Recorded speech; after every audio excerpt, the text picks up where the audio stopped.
그때 야곱이 애굽에 곡식이 있음을 보고 아들들에게 이르되 너희는 어찌하여 서로 바라보고만 있느냐. 야곱이 또 이르되 내가 들은즉 저 애굽에 곡식이 있다 하니 너희는 그리로 가서 거기서 우리를 위하여 사오라. 그러면 우리가 살고 죽지 아니하리라 하며. 저를 봐보세요. 1절 2절 가지고 여러분 이거 당연하다고 생각하고 있으면 여러분 지금 성경을 안 보고 있는 겁니다. 쉽게 해서 생각 없이 보고 있는 거예요. 졸지 마시고 고집사님 저를 봐봐요. 100살이 넘었다고 그랬죠. 야곱이 몇 살?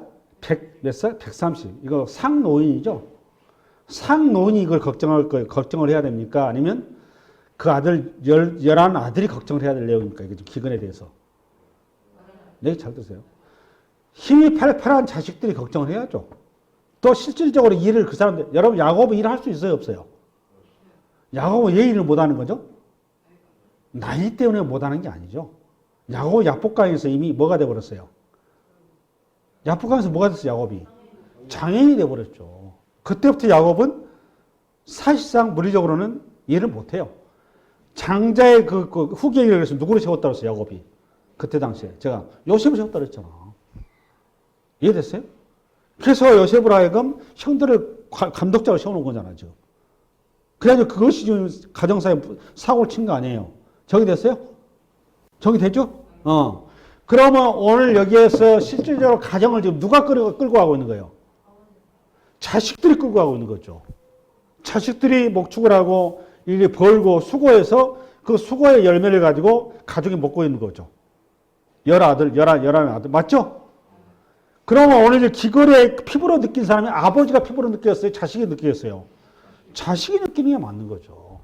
이렇게 추정을 하셔야 돼요, 이거를. 그럼 이 걱정을, 하나님이 무너지라고 이 걱정을 해야 할 사람 누구냐? 아버지가 아니고 자식이죠. 그런데 오늘 성경 본문은 자식들의 태도는 전혀 나오지 않고 아버지, 130살 먹은 늙은 아버지의 한탄스러운 얘기만 써놨죠. 이 이면에는 뭐가 있는 거죠, 지금? 기근이 왔는데, 그에 대안이 그 땅의 소식을 딱 봐보니까 애굽에서 곡식을 가져와만이 이 기근을 피할 수 있다. 애굽으로 쉽게 해서 피난살이 가야 이 어려움을 피할 수 있다라는 결론이 가나안 땅에 퍼져 있는 거죠. 맞아요, 틀려요? 요거는 야곱의 얘기가 아니라 가나안 땅의 현지인들의 얘기란 말이에요. 정리됐어요? 근데 문제는 여러분 객관적인 팩트를 놓고 봤을 때 항상 풍요로운 땅, 가나안 땅, 여기 애굽 땅만 있는 게 아니죠. 지금 여기 야곱이 손버릴 수 있는 땅이 삼촌 라반 땅은 더 좋은 땅이 있단 말이에요. 유브라테스 강, 티그리스 강, 맞아요, 틀려요? 그 땅도 역시 고창지대예요. 가물을 모르는 땅이란 말이에요, 그 땅. 그럼 이 기근을 피해서 해결할 수 있는 곳은 둘 중에 하나란 말이에요. 어디? 애굽과 하나안 땅. 그런데 오늘 야곱이 어디를 지목하고 있어요? 삼촌 라반인 그 땅을 지목한 게 아니라 애굽 땅을 지목하고 있죠. 눈여겨보셔야 돼요. 여기에서 지금 아들과 충돌이 벌어진 거란 말이에요. 이 얘기 하려고 그러는 거예요. 소리 뭐냐면 자식들은 하나안 땅의 곡식이 문제가 아니라 애굽 땅에 가서 아버지가 곡식을 가져오라 그러니까 10명의 자식들이 지금 긴장을 한 겁니다. 왜 그럴까요? 애굽이 가지고 있는 스트레스죠. 뭐가 항상 애굽 그러면 10명의 자녀들 항상 뭐가 떠오르는 거죠? 요셉이 떠오르는 거죠. 그러니까 쉽게 해서 1절, 2절은 야곱 얘기를 하는 게 아니에요. 누구의 정신, 멘탈을 얘기하는 거죠? 10명의 형제들의 멘탈을 고발하는 겁니다. 지금 그 얘기 하려고 하는 거예요. 이걸 보셔야 돼요. 이거를. 이해됐어요? 이걸 봐야 이 다음 이어지는 메시지가, 스토리가 여러분 쫙 깨맞이기, 탁탁 이렇게 얼기가 막히는 거예요. 맞아가는 거예요. 이해가셨어요? 그 얘기 하려고 그러는 거예요. 앞으로 이뤄질 사건, 앞으로 1절, 2절 이후에 어떤 일이 벌어질지를 자연스럽게 독자로 하여금 이렇게 끌어주는 겁니다. 이게 지금. 여러분과 제 얘기. 이해되셨어요? 그러고 나서 우리 한번 3절 시작. 요셉의 형 10사람이 애굽에서 곡식을 사려고 내려갔으나 야곱이 요셉이 아우 베냐민은 그의 형들과 함께 보내지 아니하였으니 이는 그의 생각에 재난이 그에게 미칠까 두려움이었더라. 그러니까 지금 여러분 이때 베냐민이 몇 살 정도 된다고 그랬죠, 여러분? 그 30살이죠. 30살이면 지금 쉽게 해서 한참 일할 나이잖아요. 가장 팔팔할 나이고, 어떻게 보면 11명의 그 형제들 중에서 가장 정력이 좋고 힘이 좋은지도 모르겠어요. 그렇죠? 나머지 그 형들 이제 40살 다 돼가지 않겠냐고요. 그렇죠? 30살 뭐 왔짝지 하는 나이니까 가장 힘이 좋을 나이죠. 그러니까 가장 앞장서야 될 나이죠. 근데 문제는 베냐민이 지금 누구 손 안에 있는 거죠? 아버지 야곱의 품 안에 있는 거죠. 딱 보니까. 그렇죠? 그러니까 오늘 베냐민도 지금 형들의 괄시와 시기의 대상이 되어 있는 거죠. 맞죠? 그러니까 아버지가 그걸 모를 리가 없어요. 요셉을 형들에게 유모를 했더니 요셉이 없어져 버렸어요. 그렇죠? 말은 형들의 그 자식들 얘기 들어보니까 무슨 그 사자나 시켜서 이렇게 그 호랑이 같은 이런 동물에 의해서 이렇게 피습을 당해서 죽었을다 이렇게 보고는 들었지만 내시 아버지 입장에서는 100% 믿는다는 건 한계가 있는 거죠. 아들이 무슨 병고를 당했을까? 그걸 100% 믿기는 어렵잖아요. 일단 아들이 죽었는데 중요한 거는 형들한테 가서 죽었다는 게 중요한 거예요. 그렇죠? 이 생각을 항상 베냐민 아들 누가? 야곱이 있는데 이 베냐민은 요셉을 대체한 야곱의 라헬 사랑이죠. 다시 한번 베냐민은 요셉을 대체한 아내 라헬 사랑이에요. 그렇죠? 그러니까 야곱은 끊임없이 지금 누구에 대한 망령이 항상 사로잡히는 거죠? 라헬에 대한 망령이 사로잡히는 거예요. 이해됐어요? 라헬이 끊지 못하고 있는 거잖아 말이에요. 계속. 라헬이 쉽게 해서 우상이란 말이에요. 야곱의 이게 성격인데 어려서부터 집착에 있죠. 야곱은 그 집착 집념이 대단하죠. 장자권에 대한 집착이 있었죠. 그 다음에 저기 삼촌 라반 집 가서 뭐에 대한 집착? 라헬에 대한 집착. 그러나서 그 라헬에 대한 집착이 워낙 세니까 그 자식이 그대로 전수가 되죠. 그리고 나머지 자식들은 전부 다 그냥 데려온 자식이 이렇게 된 거잖아요. 오직 자기 자식은 라헬의 요셉 외에는 없었단 말이에요. 심지어는 지금 팔팔한 아들들 그 앞에 장성 아들들이 많은데 장자의 서열을 깨버리고 누구를 지금 장자로 세웠어요? 요셉이. 야곱이. 요셉을 세웠지 않습니까? 그게 이미 앞서 봤잖아요. 요거 가정의 그 분란이 큰 원인이 됐잖아요. 그렇죠? 예. 야곱이 그러나 깨어지고 무너지고 다듬어야 될 중요한 부분이 바로 그런 부분이에요. 왜 하나님께서 이 고난의 풍부 속에 이 가족이 들어가 있고 오늘은 또 이게 고난의 자리에 이 기근한 고난을 허락하셨는지 그 이유가 이제 그런 데 있는 거죠. 하나님께서 우리를 고난의 방식을 통해서 우리를 만들어 가신 거죠. 아멘? 그래서 오늘 이게 기근이라는 고난을 통해서 마지막으로 하나님께서 야곱을 다듬으시고 또 형들을 다듬으시고 이 가족을 다듬으시면서 고난의 끝자락이 뭐냐? 흐트러지고 깨어지고 무너진 그 가족사를 하나로 세워가는 자리다 그 말이에요. 이 고난이라는 풀무불을 통해서 그 가족이 하나로 만들어져가는 통로로 쓰임받고 있다 그 말이에요. 그 얘기를 하려고 하는 거예요. 앞으로 쭉 내용 그것이 소위 말 우리로 말하면 성경에 말하면 구원이다 그 말이죠. 정리되셨습니까? 그러니까 환난은 인내를, 인내는 연단은 뭘 낳는다? 소망을 낳는다. 그래서 세상 사람들은 고난과 환난은 절망이고 슬픔이고 눈물이지만 성도들에게 있어서는 고난과 슬픔과 눈물의 그 과정인 거고 우리는 마지막 끝이 소망이란 말이야. 소망. 우리는 죽음이 아니라 구원이란 말이야. 구원. 이게 성도와 비성도의 차이예요. 우리가 똑같이 고난을 당하는 거예요. 할렐루야. 이러한 인생사의 사건 속에서 하나님께서 토업을 하고 아름답게 하신단 말이에요. 모든 것이 합력하여 선을 주시는 하나님. 오늘 이 사건도 우리에게 이제 그걸 메시지로 해놓은 거죠. 그걸 일어났던 스토리를 통해서 구원이 무엇인지 하는 그림을 그려놓은 거란 말이에요. 구원. 우리에 대한 구원이 무엇인지를. 할렐루야. 아멘. 예, 그래서 오늘 아버지가 야곱의 현재 상태를 고발하는 거죠. 야곱의 지금 아내 라헬에 대한 집착이 요셉으로. 그래서 요셉에 대한 집착이 다시 베냐민으로 해서 그 집착에서 아직 노연하지 못하고 있는 야곱을 오늘 보여주고 있는 겁니다. 그러면서 그 야곱이 다듬어야 될 것, 야곱에서 이제 걸러야 될 것이 무엇인지를, 그래 하나님께서 그를 어디를 향하게 하시는지를 얘기하려고 하는 거죠. 네, 오케이. 그 다음에 우리가 먼저 5절, 6절, 5절 시작. 이스라엘의 아들들이 양식 사러 간 자 중에 있으니 가나안 땅에 기근이 있습니다. 때에 요셉의 나라의 총리로서 그 땅 모든 백성에게 곡식을 팔더니 요셉의 형들이 와서 그 앞에 땅에 엎드려 절하며. 이게 세월이 몇 년 세월? 아까 보니까 야곱과 요셉이 헤어지고 이제 처음으로 요셉과 그 형들이 헤어지고 나서 좋아하는 이 시간까지 몇 년의 시간이 걸렸어요? 아까 계산해 보니까 20여 년의 세월이 걸린 거죠? 짧은 세월이 아닙니다. 그렇죠? 강산이 2번 바뀌었단 말이에요. 그렇죠? 2번 바뀌었는데, 그 다음에 오늘 7절 시작. 요셉이 보고 형들인 줄을 아나 모른 체하고 엄한 소리로 그들에게 말하여 이르되 너희가 어디서 왔느냐? 그들이 이르되 곡물을 사려고 가나안에서 왔나이다. 요셉이 형들을 알았어요, 몰랐어요? 20년의 세월이 흘렀는데 형들 알았어요, 몰랐어요? 요셉이 형들 알았어요, 몰랐어요? 요셉이 형들 알았다, 몰랐다? 형들은 요셉을 알았다, 몰랐다? 몰랐죠. 당연히 요셉은 모르겠죠. 신분이 그냥 변장이 된 거니까, 총리라는 자리로. 일반 자연인 형태가 아니니까. 예. 그리고 남은 나라의 총리를 가면 얼굴이나 볼 수 있었겠어요. 그렇지 않습니까? 이게 벌써 관계가 틀린 거니까.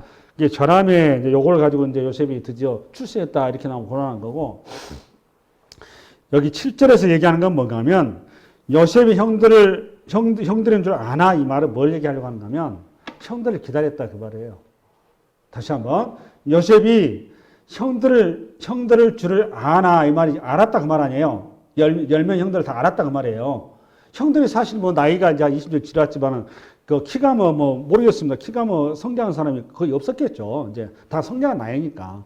그때 다 20살 뭐 이상 아니었겠어요? 20살에서 이제 여기 40살 내 왔다 갔다 했을 것 같은데 그 나이가 됐었을 때 40에서 뭐 45살, 50살 될 것 같은데 이제는 얼굴도 거의 바뀌는 없었을 거고 뭐 목축하는 그대 모습으로 왔을 테니까 그때나 뭐 이때나 그 차이가 없었겠죠. 그죠? 이게 여기서 얘기하려고 하는 요셉이 형들을 기다리고 있었다 그 말이에요. 아멘? 네, 그 얘기를 이렇게 하려고 하는 거예요. 그래 왜 기다리고 있었을까? 8절 시작. 요셉은 그의 형들을 알아보았으나 그들은 요셉을 알지 못하더라. 그러고 나서 9절 때문에 9절 시작. 요셉이 그들에게 대하여 꾼 꿈을 생각하고 그들에게 이르되 너희는 정탐꾼들이라 이 나라의 틈을 보려고 왔느니라. 네, 두 단어를 주의하십니다. 여기에 이제 제가 오늘 설교 제목을 꾼 꿈을 생각하고 여기서 이거 착안한 거고 정탐꾼이죠. 지금 만약에 요셉이 20년의 세월 동안 다듬어지고 걸러지고 세워지지 않았더라면, 그러니까 17세의 소년의 나이에서 팔려갈 때 형들로부터 저주를 받고 형들로 모함을 받고 형들로부터 이렇게 고통을 당하면서 정말 전혀 인정사정 없이 그냥 내팽개진 그 상태의 요셉의 어떤 심정이 있었다면 오늘 형들을 만난 이 자리에서 요셉이 어떻게 했을 것 같아요? 여러분 같으면 그 기분이었었으면 바로 칼로 이 자리에 죽었어요. 바로 죽었어요. 그때 요셉이었으면 이거는 바로 죽은 겁니다. 그렇죠? 근데 이 20여 절의 세월 속에 요셉이 하나님께서 만져놓으신 거죠. 단련시키는 거란 말이에요. 그래서 오늘 그 표현을 뭐라고 하느냐? 꾼 꿈을 생각하고 이 말입니다. 그럼 이 꾼 꿈이라는 게 뭐냐? 창세기 37장 가보겠습니다. 창세기 37장.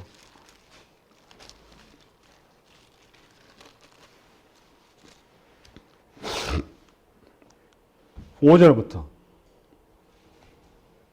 37장 5절 폈나요? 폈으면 아멘. 우리 한번 읽어나갑니다. 시작.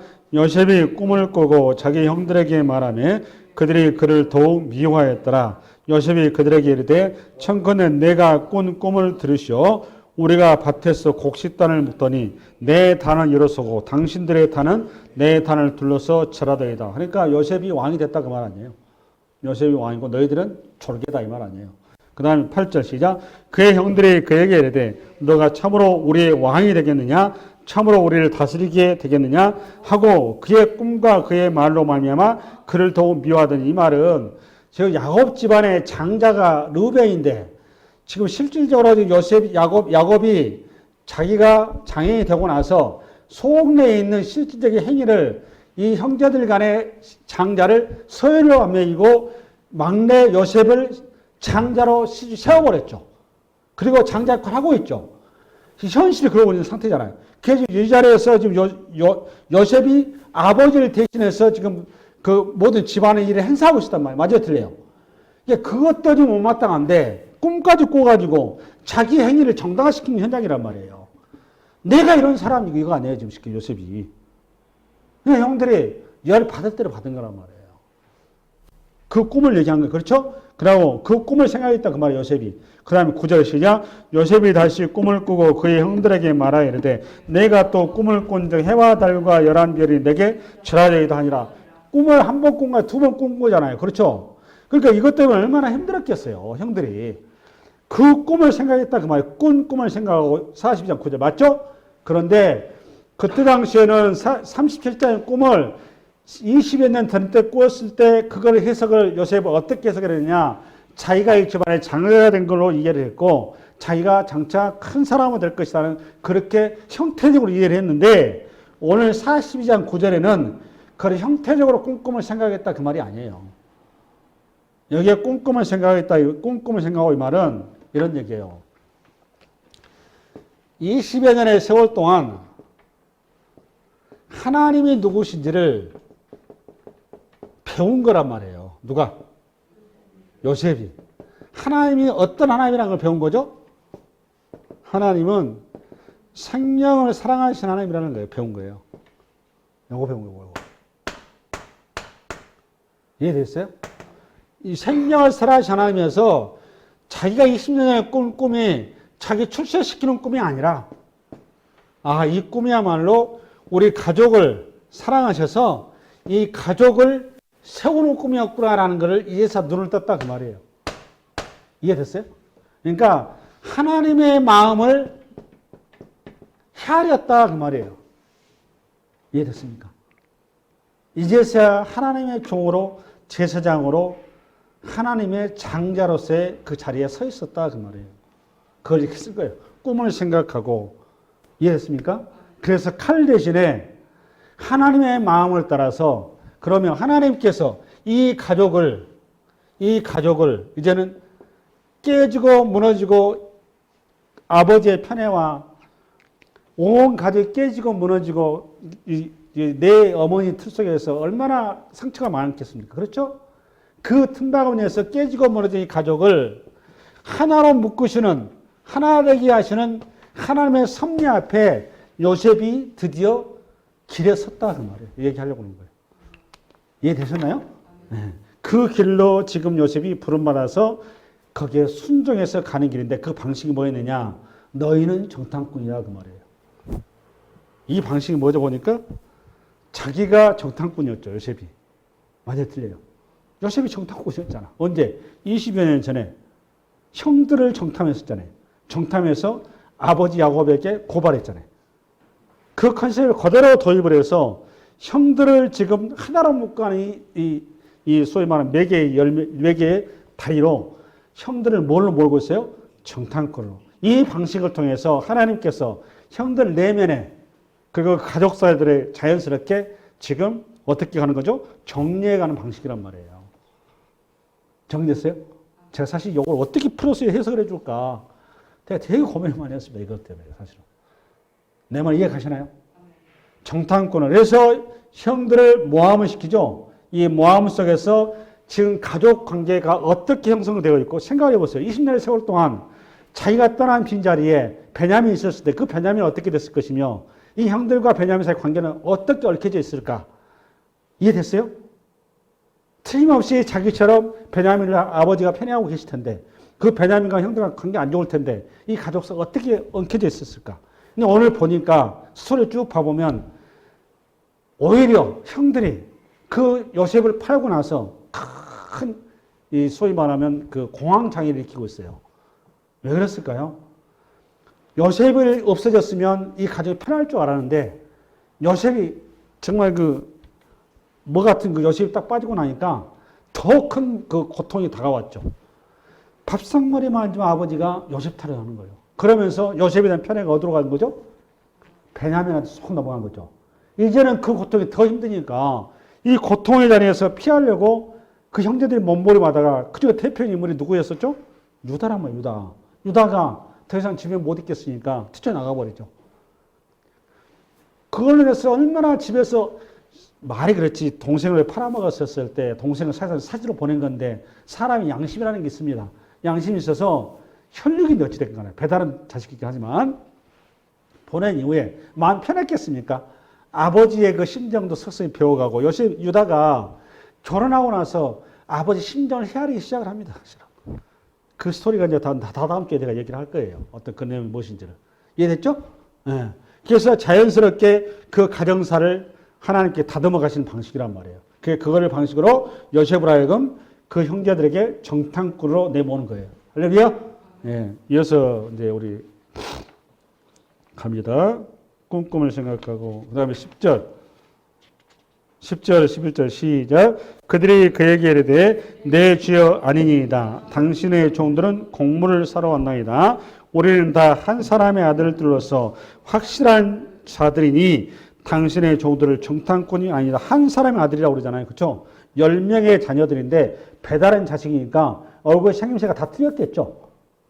맞아요. 틀려요. 그러니까 이게 자연스럽게 정탐꾼을 모을 수도 있어요. 컨셉으로. 그렇죠? 그러니까 여기서 이제 지금 10명의 형제들은 자기들은 정탐꾼이 아니고 애굽을 해를 끼치려고 하는 그런 어떤 그 뜻에서 온 자들이 아니고 자기들은 순수하게 한 자연인입니다. 한 가족의 가족입니다. 라는 것을 알리바를 성립시키기 위해서 굉장히 노력을 많이 하고 있는 거죠. 그죠? 그 방법밖에 없는 거잖아요. 정탐꾼이 아닌 것을 가장 명확하게 드러낼 수 있는, 나는 한 아버지 안에서 한 가족입니다. 달라는 가족입니다. 라는 것을 보여주는 방식으로 지금 나간단 말이에요. 그렇죠? 그러니까 굉장히 컨셉이 잘 잡힌 거예요.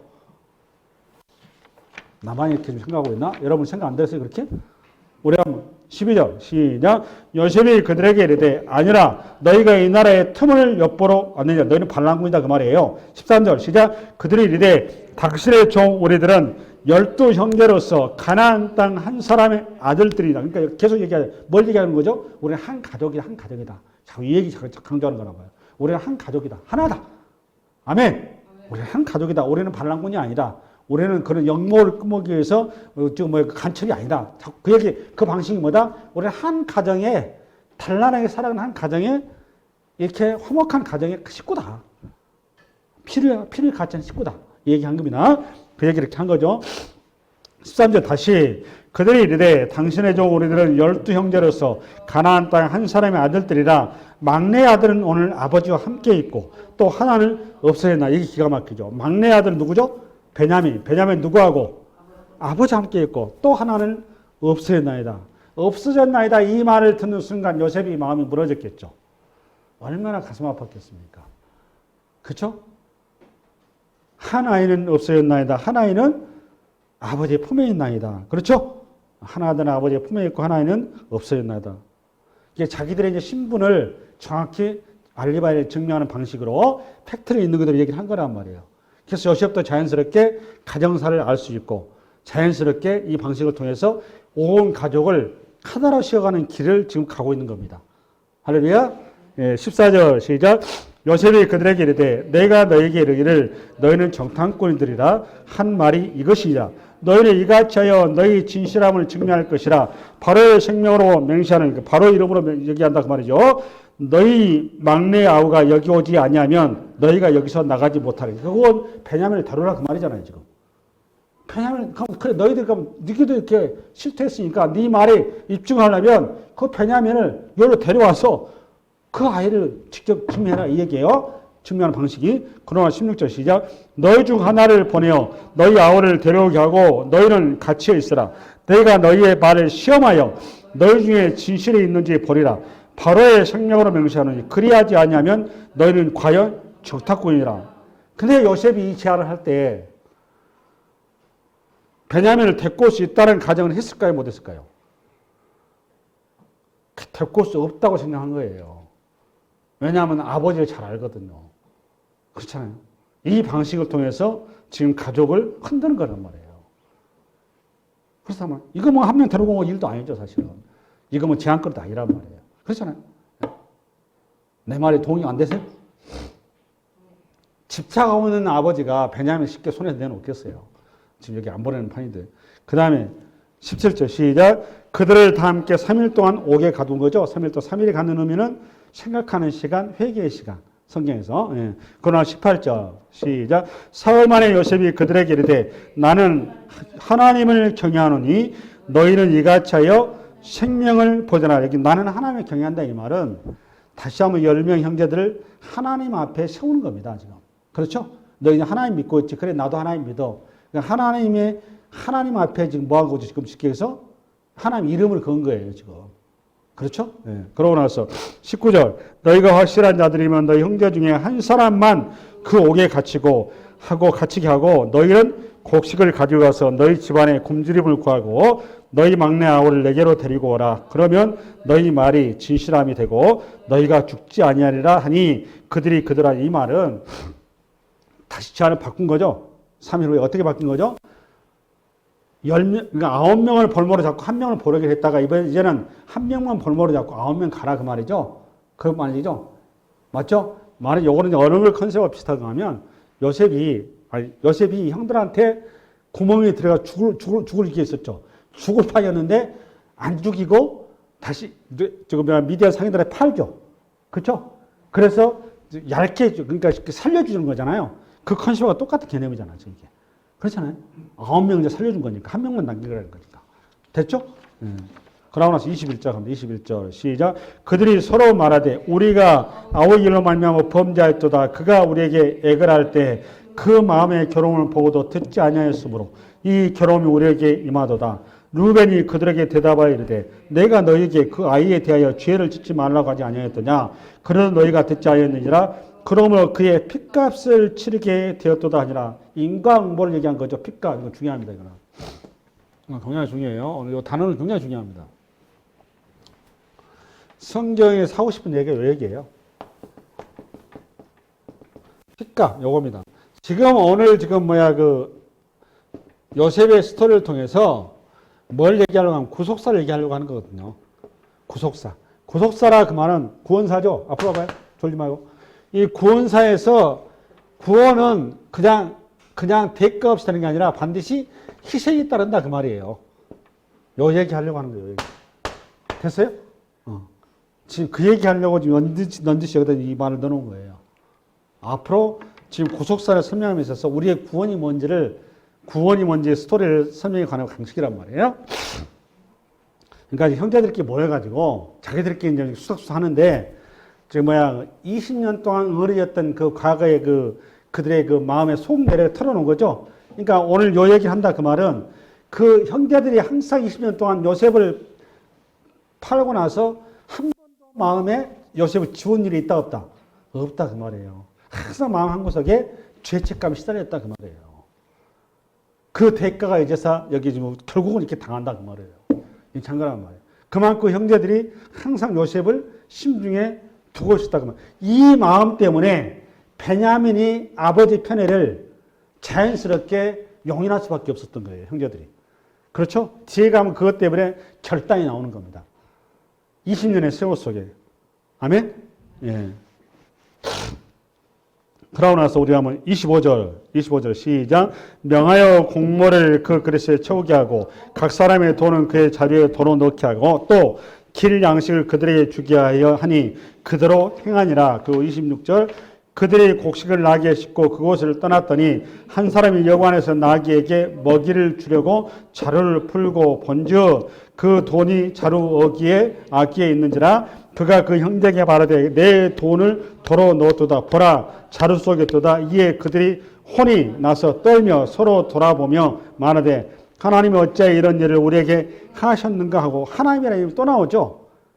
쉽게 했으면 결국 지금 이들이 하나님 앞에 계속 지금 스스로를 지금 돌아보고 있는 거죠. 혹시 오늘 여기 한 명이 누가 잡힌 줄 아세요?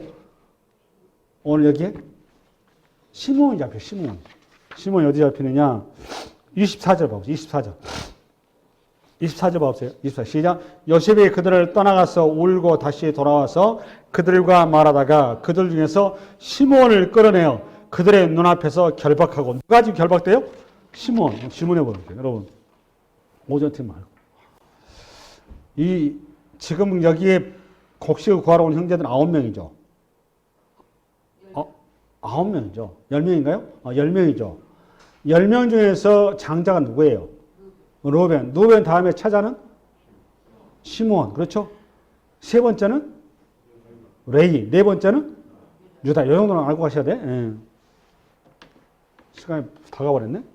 루벤, 시므온, 그 다음에 레위, 유다. 이게 소위 말하는 레아의 후손이죠. 레아의 후손. 그쵸? 레아의 후손인데, 이게 장자인데, 원래는 벌모로 잡으려면 장자를 잡는 게 맞죠. 한 명은 대표니까. 근데 오늘 이상스럽게 요셉이 루벤을 제껴버리죠. 누구를 잡아요? 시몬을 잡아요. 시몬을 지금 결박을, 이거 벌모로 잡죠. 그러니까 시몬이 실제 대표가 된 거잖아요. 그러면 왜 요셉은 장자인 루벤을 놔두고 시몬을 잡았을까? 네? 뭐라고? 응. 그렇죠. 저기 했을 때 관용을 베풀었죠. 요셉을 그러니까 과거의 어떤 그런 스토리 때문에 그렇죠. 예, 그렇게 본 학자들이 많이 있더라고요.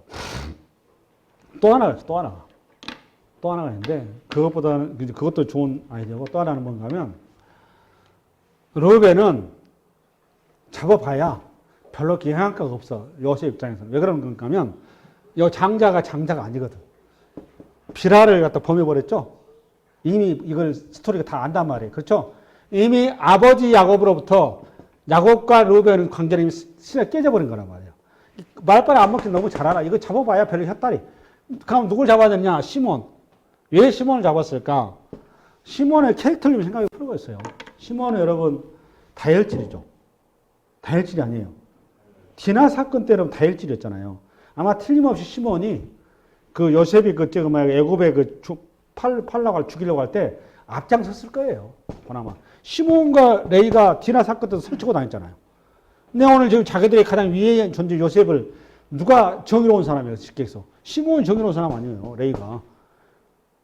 바른 사람들이니까 자꾸 바르지 않으니까 자꾸 시비 건 거 아니냐고. 그렇죠? 목소리 컸을 거란 말이에요. 그러니까 요셉 입장에 한이 스럽겠죠. 시몬 형, 아주 그냥 레이 형, 이가 지길 갈겠겠죠. 그러니까 이거 시몬을 딱 잡았지 않았느냐. 이건 제 생각. 이건 제 생각이라고 그러세요. 네. 제 추정이 그렇다는 거예요. 그래서 둘째이면서 시몬 형을 아마 결박했지 않았을까 이런 생각을 합니다. 이어서 이제 어디를 가느냐. 아까 몇 절에 했죠? 29절 갑시다. 29절.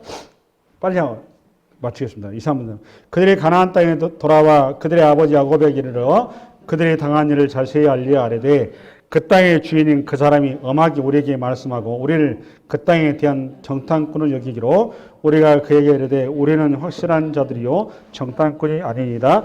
우리는 한 아버지의 아들 12 형제로서 하나는 없어지고 막내는 오늘 아버지와 함께 가나안 땅에 있나이다 하였더니 그 땅의 주인인 그 사람이 우리에게 이르되 내가 이같이 하여 너희가 확실한 자들임을 알리니 너희 형제 중에 하나를 내게 두고 양식을 가지고 가서 너희 집안의 굶주림을 구하고 너희 막내 아우를 내게로 데려오라. 그러면 너희가 정탐꾼이 아니요 확실한 자들임을 내가 알고 너희 형제를 너희에게 돌리리니 너희가 이 나라에 무역하리라 하더이다. 됐죠? 이 말은 지금 형제들이 9명에서 돌아와가지고 쉽게 해서 지금 애굽 땅에 갔다 온 상황 보고를 한 거죠. 그 말 끝에 이제 야곱의 반응이에요. 35절 시작. 각기 자루를 쏟고 본즉 각 사람의 돈 뭉치가 그 자루 속에 있는지라 그들과 그들의 아버지가 돈 뭉치를 보고 더 두려워하더니 돈 뭉치고 더 두려워했어요. 그죠? 지금 정탐꾼에다가 이제는 도둑놈까지 누명 쓰게 생겼어요. 그 다음에 36절 시작. 그들의 아버지 야곱이 그들에게 이르되 너희가 나에게 내 자식들을 잃게 하도다.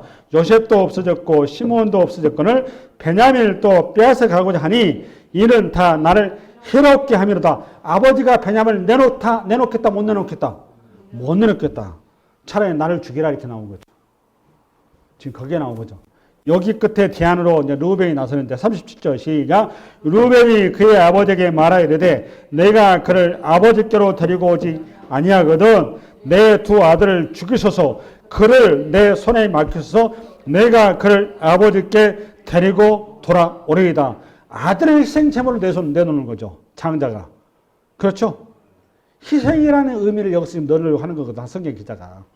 요거는 대가가 지불되지 않고는 이 상황이 정리가 안 된다는 거, 해결 안 된다는 거, 맞죠? 지금 그 얘기 하려고 하는 거란 말이에요. 그런데 르우벤의 이 말은 빈말일 수밖에 없단 말이에요. 누구의 귀에? 야곱의 귀에. 야곱의 귀에 르우벤의 어떤 말도 먹힐 수가 없어요. 이미 아내 비라를 범한 아들이기 때문에 그 아들이 실명이 이름이 깨져버렸단 말이에요. 더 이상 장자로서의 역할이 이미 끝난 거란 말이에요. 그럼에도 불구하고 성경자 르우벤 얘기를 한 거는 오늘 성경의 중요한 주제가 고속사에서 희생이란 말이에요. 희생의 주제를 넣겠어 넣은 거란 말이에요. 여기 포인트를 가셔야 돼요. 아멘? 결국 이 칼끝이, 오늘 칼끝이 지금 누구를 향하고 있어요? 보니까 야곱을 향하고 있는 겁니다. 야곱. 그러니까 야곱은 평생에 집착하는 사람 있잖아. 그 집착이라는 건 다른 말로 우상이란 말이에요. 우상. 우상은 하나님께서 기뻐하지 않습니다. 우상은 성경 하나님 나라에 갈 수 있다 없다? 없단 말이에요. 그 우상을 깨뜨려야 하는데 집착의 우상을 깨뜨리는 방식으로 오늘 이 칼끝이 향하고 있는 거예요. 할렐루야. 다음 주에 만납시다. 수고하셨습니다.